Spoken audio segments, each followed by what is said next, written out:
কফির বিনিময়ে না। বিনিময়ে না, আমি মন থেকে ওনার জন্য দোয়া করি যে আল্লাহ ওনার জন্য হচ্ছে সবকিছু সহজ করে দেখ, ওনার ব্যবসা ভালো চলুক। ঠিক আছে, তাহলে আমাদের মাঝে মধ্যে আমাকে কফি খাওয়াই দিয়ে যায়, আমি টাকা দিয়ে খাবো, চিন্তা করি তাহলে ফ্রিতে খাবেন না, আজকে প্রথম ফ্রিতে খাচ্ছেন? আজকে আমি ফ্রিতে খাবো না, এটা আমি টাকা দিব। না না, টাকা লাগবে না। না, সব এটা আমি টাকা দিব। এটা টাকা দিয়ে এটা কিনে নিয়েছে হ্যাঁ? এটা পুরোটা কিনে নেওয়া আছে আপনি পুরোটা টাকা কিনা হয়ে দেন গেছে, না, সব ফ্রি free। আজকে পুরোটা কিনে নেওয়া হয়েছে, আজকে ফ্রিতে খাবেন, পরের দিনে টাকা দিয়ে খাবেন। বানাইতেই পারতেছে না তাড়াতাড়ি। মানে নতুন তো, এই জন্য। মানে ভাই আজকে নতুন, যার জন্য একটু মানে বানাতে একটু মানে দেরি হচ্ছে।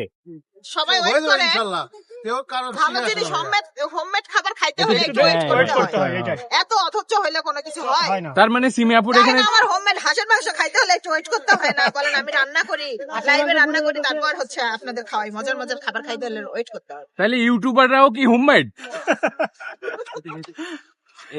আসলে আপনারাও হোমমেড